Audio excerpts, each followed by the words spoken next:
तुम सब जन के वो घर में जो अधिकार है, जो मान सम्मान है, ओला मैं देवा। मैं आत हूं दाऊजी, मैं आत हूं। छत्तीसगढ़ी गाने देखने के लिए हमारे YouTube चैनल को सब्सक्राइब करें और नए अपडेट्स जानने के लिए बेल आइकन के बटन को क्लिक करें।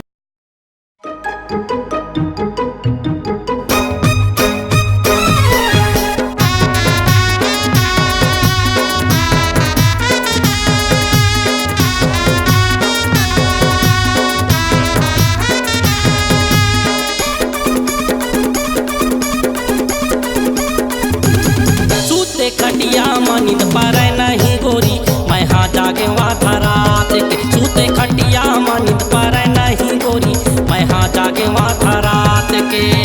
कामोहनी के खवाए मताओ ना, कामोहनी के खवाए मताओ ना।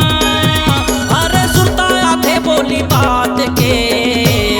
सूते खटिया मानित पारे नहीं जोही, मैं हाँ जागे वाधी रात के। सूते खटिया मानित पारे नहीं जोही, महू जागे आधी रात के। रास्ता में चारों को निहारा, रास्ता में चारों को निहारा। मैया जोरे मोलाई से फांस के। सूते खटिया मानित पारे नहीं गोरी, मैं हाँ जागे वाथा रात के। सूते खटिया मानित पारे नहीं जोही, महू जागे आधी रात के।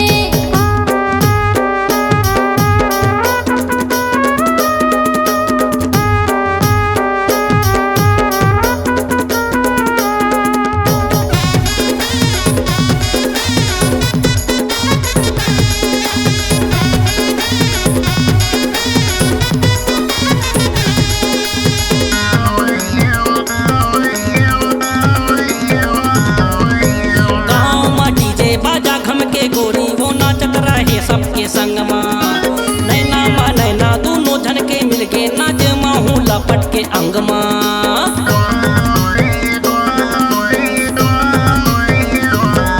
अरे गाँव माँ डीजे बाजा घम के गोरी वो नाचत रहे सबके संग माँ। नैना माँ नैना दोनों झन के मिलके नाचे माहू लपट के अंग माँ। गढ़े तोला मोरे बर विधाता, गढ़े तोला मोरे बर विधाता। छाट के सूते खटिया मानित पारे नहीं जोही, महू जागे आधी रात के। सूते खटिया मानित पारे नहीं जोही, महू जागे आधी रात के।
जागे वाथा रात के। सूते खटिया मानित पारे नहीं गोरी, मैं हाँ जागे वाथा रात के।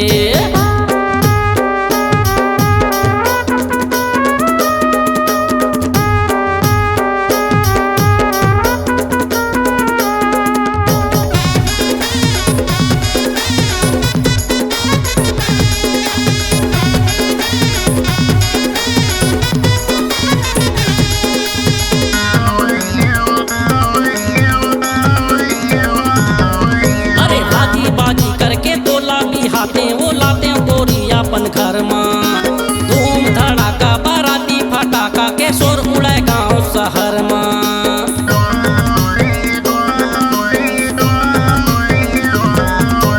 बाजी बाजी करके तोला बिहाते वो लाते गोरी अपन घर माँ।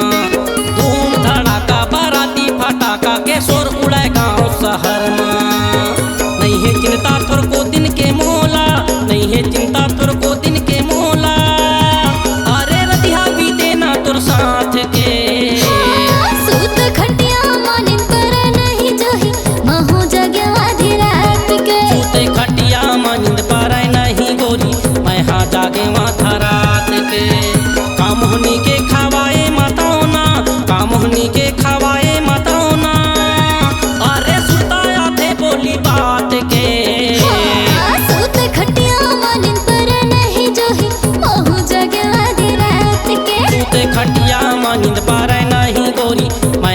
जागे माथा रात के सुत खटिया मन तोरे नहीं जोही महू जागे आधी रात के सूते खटिया में नींद पड़े नहीं गोरी मैं हाँ जागे आधा रात के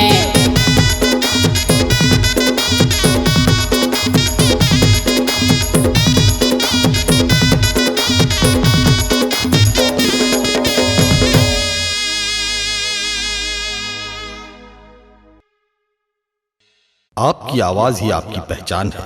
यदि आप अपनी आवाज को एक नया आयाम देना चाहते हैं तो चले आइए मल्टी ट्रैक डिजिटल रिकॉर्डिंग के लिए AVM audio video studio Khamtarai Raipur. Mobile number 9301523929 और 7869646201।